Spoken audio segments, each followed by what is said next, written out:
Good evening, everyone, once again. And I am Dr. Sanjay Perkar. I'm a specialist pediatrician at Fakih University Hospital, Dubai Silicon Oasis. And first of all, I want to thank all of you who took time for this session, and especially Ms. Ruchi Gupta and WhatsApp Kids Dubai group for having me here. And we all know that it's been almost like more than 1 year of pandemic, global pandemic. So, and it has affected all of us in certain way, every country, every community, lot of families and individuals. So when we were discussing, we thought it appropriate to talk about it again one more time, because of course the infodemic, what they called as like information's pandemic, is also going on simultaneously. So it's good to have such type of conversations where we can talk about kids and COVID and related issues. And I will be taking a small talk, small session, then followed by I will be more than happy to reply to your queries if any. And so what do we know so far in last 1.5 year or 1 year 3 months? So this coronavirus is actually not a new thing to happen. We know about these type of viruses since last few decades, and so far there are at least seven type of coronaviruses which affect human beings. Out of these, at least three are of major concern. The first one came around 2002 year, which was called as SARS, and second one was came around 2012 in Saudi Arabia, and it was called as MERS, Middle East Respiratory Syndrome. And then this is the third one, which is of grave significance, and this is called SARS-CoV-2. Means SARS means systemic acute respiratory sudden acute respiratory syndrome, and CoV-2 means coronavirus 2. So all these viruses are classified according to what they carry in their genes. So they are either classified into RNA type of virus or DNA type of virus. So this virus COVID-19 is classified as RNA because it contains RNA, and it comes under a family called as beta corona, and it is somewhat related to bats coronavirus also, and it was found in the last month of 2019, in the month of December, in Wuhan, China. So when these viruses attack human beings, they start multiplying in the human body, and as a consequence lot of organ damage can happen, and in certain cases even death could happen, depending on the host, means our reaction to that particular virus.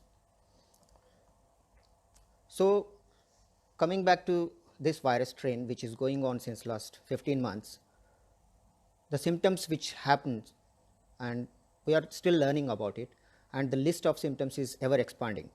And nowadays the strains which we are finding in different countries around the world is with high severity, and it's causing very high rate of transmission also, and slowly younger population is getting involved.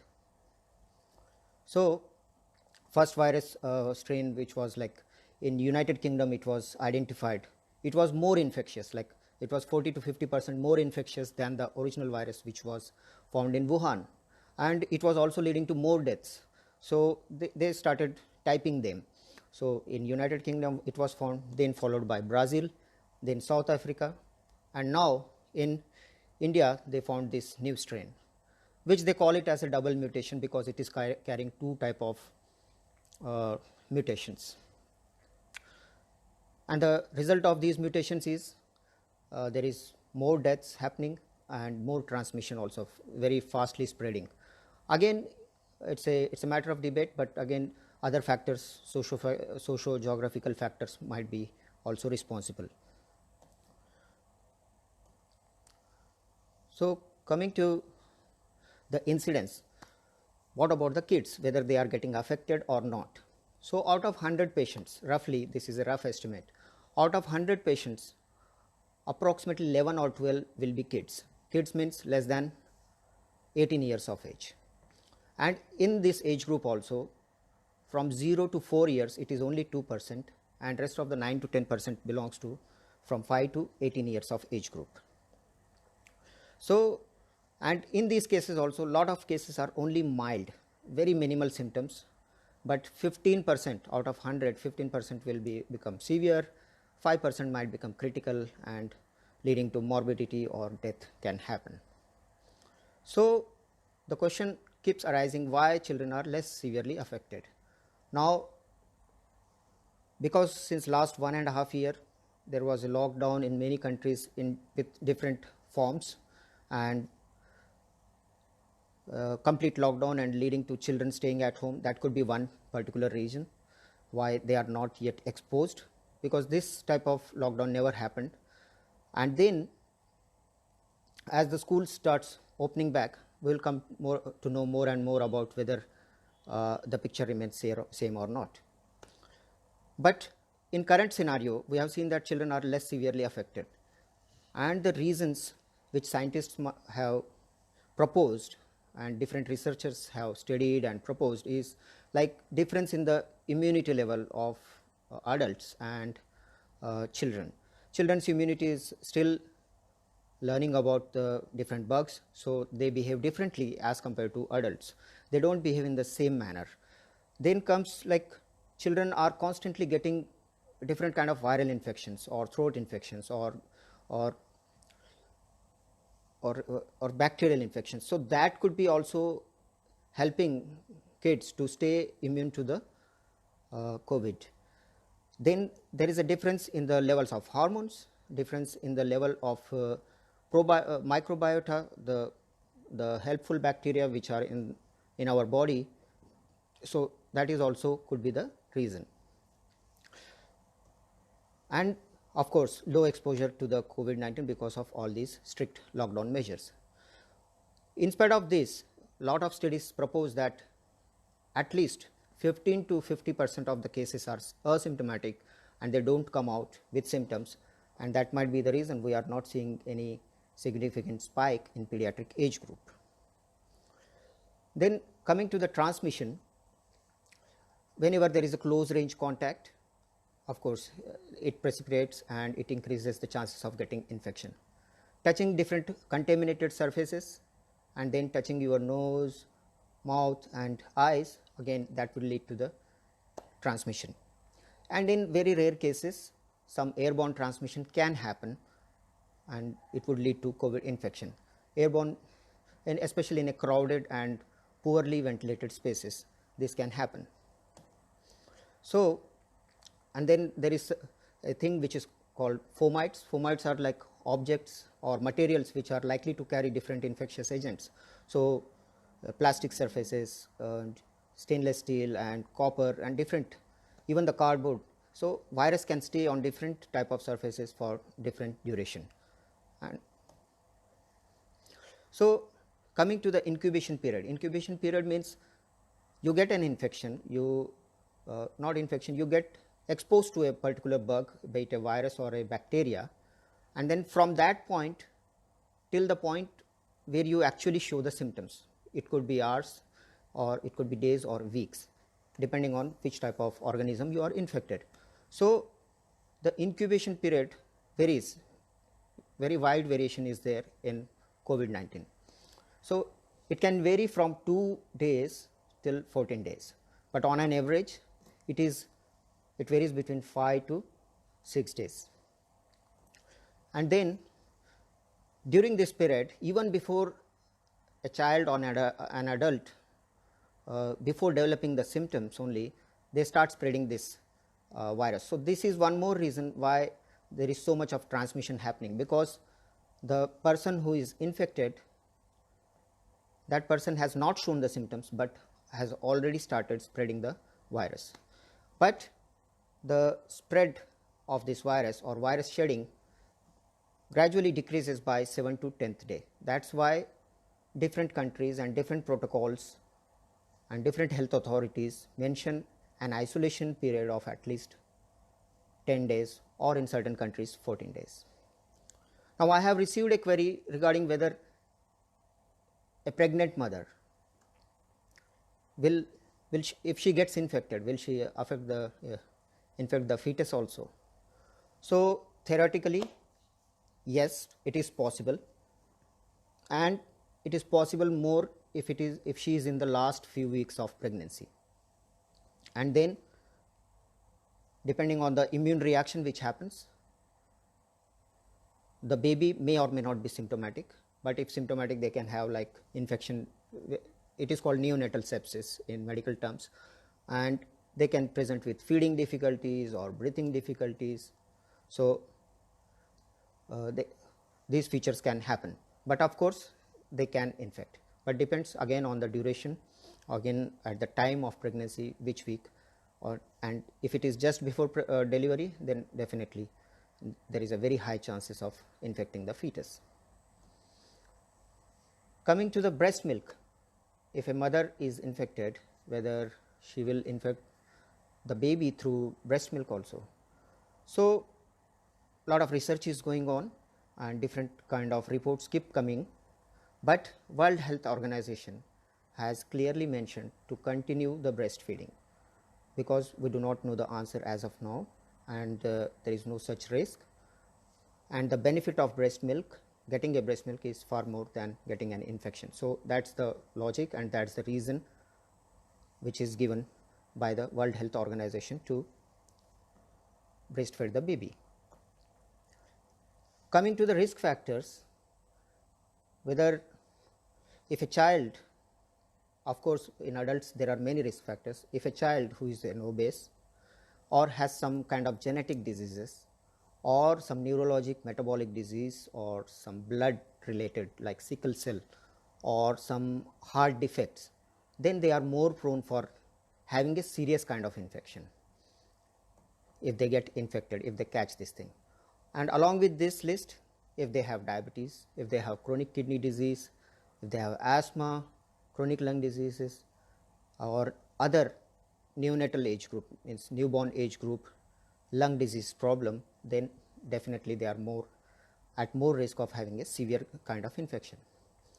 Along with this, if they are under certain kind of drugs which suppress their immunity like steroids or chemotherapy, then they are more prone for severe infection. So if they get infected, most of the time, like one question came, can kids be asymptomatic? Yes, they can be asymptomatic, and the percentage of asymptomatic is a huge number, ranging from 15 to 50% as per different studies. So they can be asymptomatic, and if they are symptomatic, most of the cases are very mild symptoms. They have very mild complaints.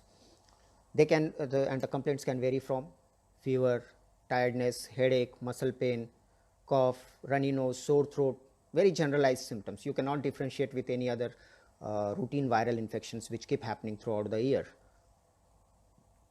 But in little severe cases, you can have this shortness of breath, or in very severe cases, some kind of organ problems can happen. But the percentage is very low that thing.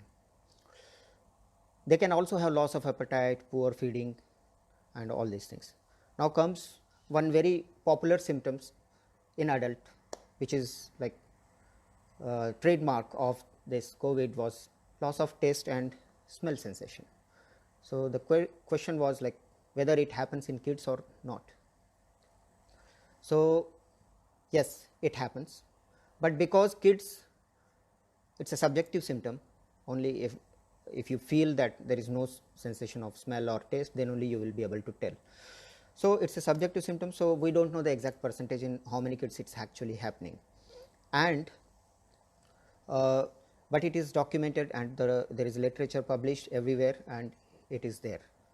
So the reason behind this loss of taste and smell is because the COVID-19 virus which affects us, it needs a receptor on the cell, and that receptor is abundance in the cells which are lining the mouth and nose. And this is the same place where there are plenty of nerves and nerve cells which are responsible for taste and smell sensation. So while they are attacking the other receptors, it has been proposed by researchers that they might be directly invading these cells of which are responsible, nerve cells which are responsible for taste and smell. So that might be the reason why there is a loss of taste and smell. And in most of the cases, actually it is a temporary loss only, and in at least 80% of the cases, within 2 months, the taste comes back and smell comes back. And in at least 6 months, within 6 months, more than 95% of the cases will regain their sensations. So, if a child gets a COVID, so what are the red flag signs which parents should be observing? At any point of time, if the child has fast breathing or troubled breathing, putting lot of exertion or putting lot of effort to breathe, this is a red flag sign. If their fingers, toenails or palms, they are becoming pale or grayish or bluish, it means it's a red flag sign. If they are complaining of a chest pain, severe muscle pain, then definitely you need to seek immediate attention, medical attention. If they have fits, if they have temperature more than 104, or if they have continuous cough, if their symptoms are not resolving, then definitely you should seek medical attention. If their urine is less for at least 8 hours, or in the small kids, if they are having very less number of diapers, definitely you should seek medical attention. If they have less tears while they are crying, it means they are getting dehydrated. So these all are red flag signs. And if they are not waking up, if they are not that alert, if they are excessive sleepy, you should seek immediate medical attention. So these are all the red flag signs. And coming to the testing, which how to diagnose the COVID-19. So as of now, nasopharyngeal means the swab is taken from nose and the posterior part of the nose, that is called nasopharynx. So nasopharyngeal swab is taken and the test name is RT-PCR. That is the golden standard for as of now. There are other tests also, but they are not yet part of routine care. They are still under investigation and they are done under different circumstances, for example saliva test and antibody test, but they are not for routine diagnosis of the patient. So if a child gets COVID, so how are we going to manage? First of all, definitely isolation, and then if the child has very minimal symptoms, home care treatment only, taking care of fever, taking care of hydration, proper nutrition, and that should be good enough, and within few days the child should feel better. But at the time of diagnosis, if the child has any coexisting illnesses, any organ problems like any kidney patient or any other morbidities or any high risk factors like diabetes and other things which I have already mentioned, then definitely your doctor will decide what kind of treatment the child should be receiving. And then of course fever control medications and rest of the ORS, all these drugs are taken. So when do we escalate the treatment? So you might have heard about steroids, remdesivir everywhere, in newspaper, on the internet and everywhere, but are these used in each and every case? Or should we get panicked when we get COVID and start searching for these drugs? So the answer is no. These drugs are to be used by a physician only under certain circumstances. Steroids, and then there are antiviral drugs similar to antibiotics which are used for bacteria. So this drug is remdesivir, and different results are published as per by different organizations, but it is still used. And then there is some lot of news about plasma therapy also. These all are institutional treatments, and these all are used as last sort of therapy and in more either severe cases or critical cases. And these all keep coming into the picture when, as per the government regulations, government agency guidelines, and health authorities will decide as per the current evidence whether that drug is useful or should we use or not.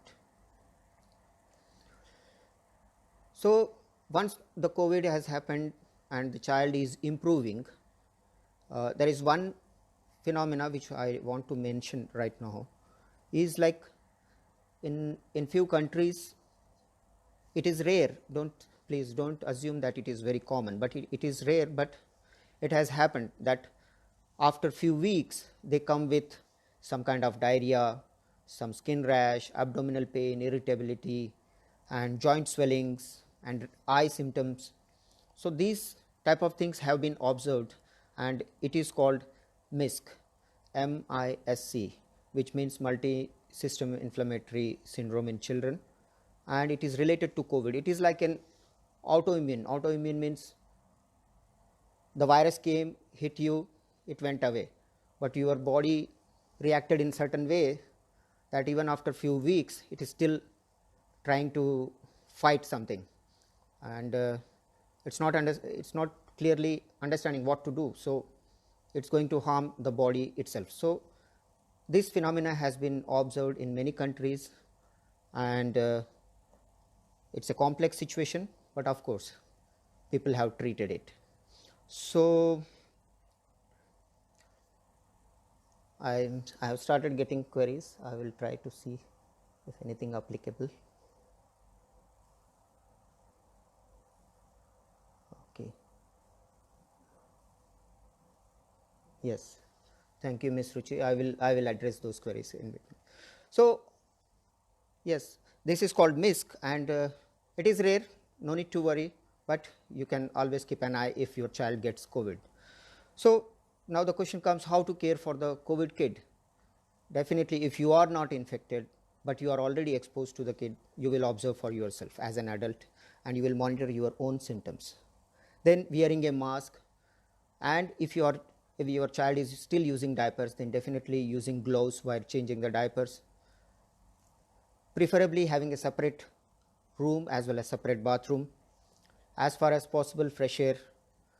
If it is possible as per your weather, then that's very good. And keep reminding the child to cover their mouth and nose when sneezing and coughing. And if you have elderly people at home, or those who have immunosuppression or some chronic illnesses, then definitely you need to separate the kid from those high risk individuals. So prevention, of course, same safety measures, washing hands frequently, using sanitizer, staying away from the crowd as much as possible, and regular cleaning of the surfaces. So these are the things which can keep us safe. So I will see.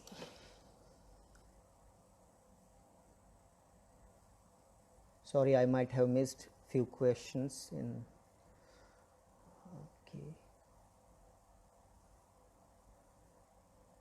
Okay, Ms. Ruchi has asked, is there any home remedy to boost immunity? So our immunity is in place already, and we have two different type of immunities, like one is called innate and one is adaptive. So that is too much of science and medical stuff, but we keep getting sensitized with different antigens and different products, different viruses and bacteria, and our body is constantly learning about these things, and in the process, either through natural infection or through different vaccines, our body is actually preparing the defense mechanism. So coming to whether there are any food products or whether there are any immune boosters. So there are few vitamins which are called so-called immune boosters because their role is mentioned somewhere in the immunity. For example, vitamin D, vitamin C, and B complex is also there. So these are the like vitamins which have a certain role in immunity, and zinc as well. But the thing is, we should be aware of how much to take. Like for example, there are two type of vitamins, one is water soluble, one is fat soluble. So whatever is water soluble vitamins, they get washed away in the urine. If you are taking in excess, there is a mechanism to flush them away. But if you are taking fat soluble vitamins, for example A, D, E, K, so these four, they gets accumulated in the body in different organs and they can cause serious complications. So we should be always careful about how much we are actually giving. And the best alternative to the, of course, you can always take in a recommended daily allowance. You can always consult your pediatrician or physician about how much to take, but please do not exceed the limits, because giving a super dose will never going to help you. In fact, it might harm your child. So that's the answer for your query. Ms. Jasleen has mentioned, even in schools below 6 years not allowed to wear mask. Yeah, so yes, different countries have different cutoffs. Somewhere it is 6 years, somewhere it is 5 year, but as per the WHO, anyone who is less than 2 years need not be wearing a mask, because there is always a risk of suffocation. They cannot remove it properly, and their airways are very small and they might be breathless, but may or may not complain to us. So to avoid that situation, it is not recommended. Otherwise, in the later age group, it should be under adult supervision, and we should be watching them whether they are wearing it properly or not. Mostly after 1 year of pandemic, most of the kids, like 4 year, 5 year, they are already trained to wear it properly, and even the younger kids are not aware of it. But as per the recommendations, yes, in the younger age group it is not recommended. So Ms. Jasleen asks, so though they won't get affected? No, everyone is susceptible. Actually, everyone can get infection, but it is only about the risk and benefit of what measures we adapt, and how are we going to address it. That's why this recommendation is there. Okay.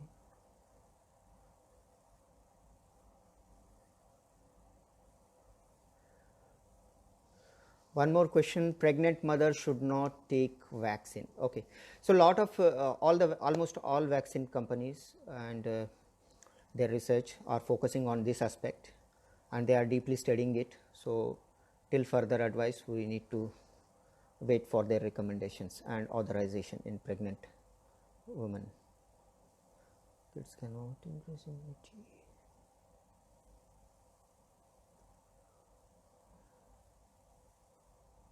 Okay, I think these many questions are there. So coming to vaccines, I want to talk something about vaccines as well. So there are currently 4 type of vaccines: killed vaccines, then the latest technology mRNA vaccines, and vector vaccine, and the last one is subunit vaccine. So they all are currently given only to age group more than 16 and above. Previously they were giving it only to high risk people. Now they have lowered it down to even the normal adults, but no vaccine is yet authorized for less than 16 years age group. And currently there are research is ongoing for Pfizer group. They have taken 6 months to 16 years age group, and they have subdivided it into different groups. Almost 3 groups they have subdivided, and they are studying them, and they will decide. Not only Pfizer, but every other vaccine company like Moderna is working on 6 months to 12 years age group, and they will decide how many vaccine shots are required and what is the actual dose required, because the dose which is given in adults may or may not be required for the kids. So how their immunity will respond to these vaccines will come to know in maybe in few months, hopefully by the end of this year, but nobody knows for sure, because only with as and when the research data will be released, we will come to know. One more question: should we send the kids to the school? Again, it depends on which country we are and which city, because health authorities will decide as per the case rates, number of new cases and number of deaths which are happening in that particular country. They will keep giving the guidelines. But if we talk about United Arab Emirates, definitely precautions are in place. Every day the number of vaccinations are increasing and approaching a very maybe more than 80 or 90, 100%.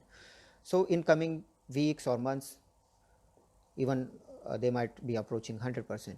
So the vaccination rate is very high in United Arab Emirates, and definitely safety measures are in place. So ultimately parents have to decide whether they want to go for a full on campus or a blended or a distance learning. So they have to compare the benefits of sending the kid to the school versus keeping them at home. So yes, this is the answer. Any other query? Hi Hardik. I have one query on which I received on other platform, like vaccinations are missed, what should we do? So yes, this has happened because of such a prolonged period of 15 months, 16 months of pandemic. Almost many families, many kids got delayed for their regular vaccines from few weeks to few months. So now risk it now the risk is like we have left them uncovered for vaccine preventable illness. Whether the child is going to get a COVID infection in future or not, we don't know. But after 1 year of pandemic, I think most of the hospitals, most of the clinics have taken the safety measures, and they are in a better position to cater to the routine care. So yes, I think we should be vaccinating whenever due. Even if it is missed vaccine, we should see to it that they get vaccine at the earliest, so that at least we will be like covering them for these fatal illnesses. And yes, and whenever like we need to plan such a visit, definitely we should go with an appointment, so that we spend least amount of time in the hospital or in the clinic, and as such we expose the least. And we can also, one important tip I keep giving to the parents is like they should tell before taking the appointment, and in few cases we can take the advance insurance approval, so that they come and they get a quick checkup and get their vaccines and leave the clinic. So yes, there are always certain ways to do the things and find the solution.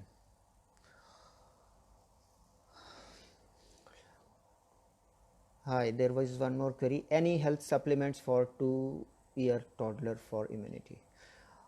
Okay, so as I explained, yes, these at least for 2-year child they should be getting vitamin D. That is the minimum thing that we can give. And other than that, if you wish to give multivitamins, that's fine. If not, then he's not going to miss anything. If his weaning is over and he or she is taking a balanced diet. So except vitamin D and in few cases iron, if indicated, your pediatrician will decide, and rest of the stuff may or may not be necessary.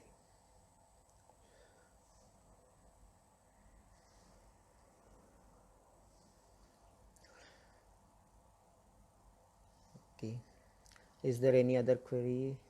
Let me check.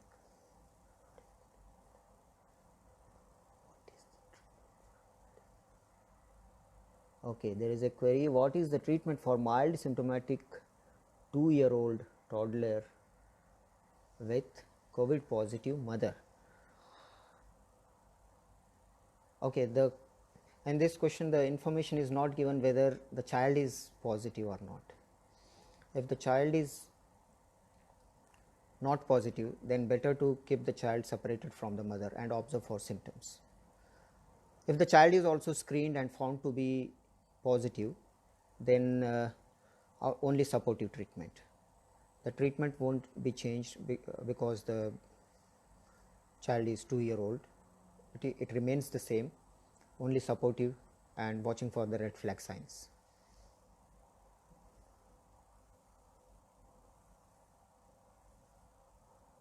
Okay.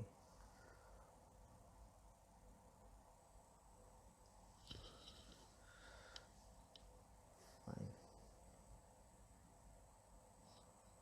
So I was fortunate to be a part of a research where we worked on like how COVID is affecting kids during lockdown, and we have seen that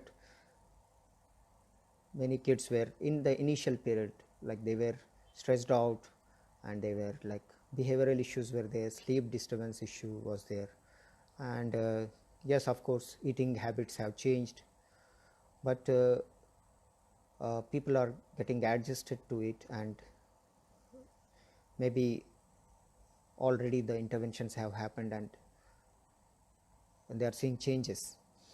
So let's hope things improve fast.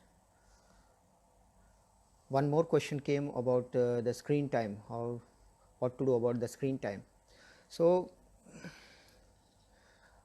it is unavoidable because still a majority of the kids are getting online education only, and distance learning they are still continuing.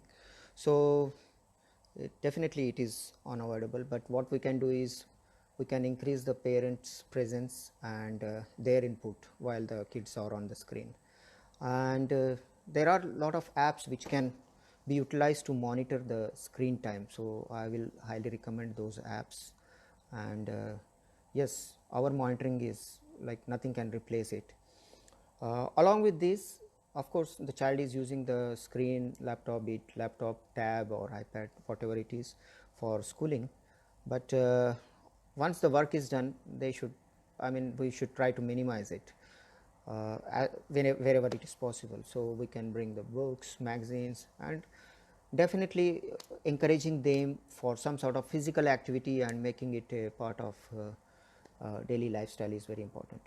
And many organizations throughout the world and pediatric societies, they have recommended 60 minutes of physical activity, and that is very mandatory. So we need to sort out, like if you are in an apartment or if you are in a villa or in a private house, so what kind of setup you are, and you need to see how you can increase the physical activity of the child and do it necessarily. And of course we can divert the attention of the kids from screen by introducing to them to various kind of sports or mental games or yoga or dance or hobbies or books. So these are all options which are available, which as an individual and as a family, as a parents, we need to explore and see what is suitable for them. Okay, Ms. Ruchi has asked, if a child is having high fever, so can we start antibiotics from the very first day?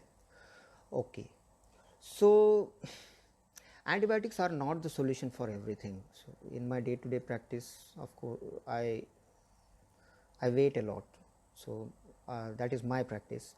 But again, if I see any evidence of bacterial infection, antibiotics will work only for bacterial infection. So if the child is not having bacterial infection, first thing is they may or may not get any kind of benefit from antibiotics.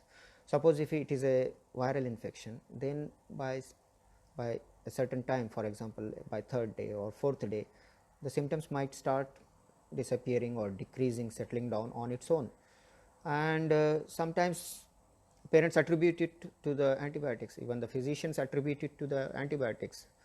So this is not recommended until and unless you are sure that child has some kind of bacterial infection with evidence of urine report or throat swab or chest x-ray, so then only we should be, or clinically without doing test also, if a physician sees and he is strongly suspecting bacterial infection, then only it should be done. So otherwise it would lead to high level of antibiotic resistance in the society, and in future if we really need that particular antibiotic, that might not work on us. So that's the problem, that's the risk which we carry by blindly using antibiotics. Throat infection, bacterial like tonsils, yes, on clinical examination and symptoms we can determine clinically also whether this is more of bacterial or more of viral kind of infection, and depending on the suspicion and depending on the findings on the clinical examination, we may prescribe you antibiotics. Yes, even the tonsils also. So any other queries?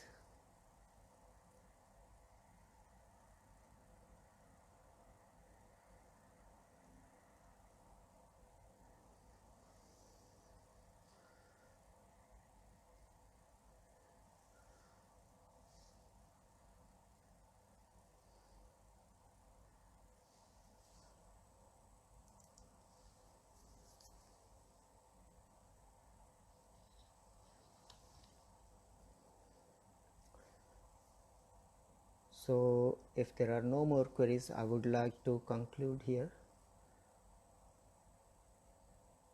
Is it okay, Ms. Ruchi?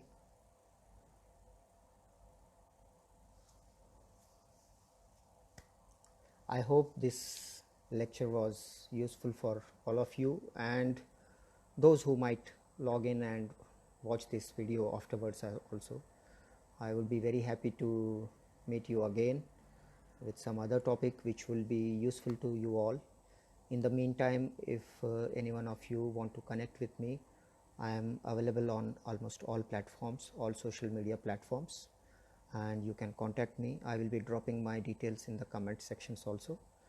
And yes, I am practicing at Faki University Hospital. You can always reach out to me. So yes, I would like to conclude, like, these are very harsh time for all of us, but we need to stay positive. And back in our home country, most of the people are in a very bad situation. So we are lucky, at least in UAE, that we are in a recovery situation or in a better situation than rest of the world. So let's hope the best for all of them, and hopefully the holy month of Ramadan will bring blessings to all of us. So please take care, all of you, and God bless you all. Thank you very much once again. Bye bye.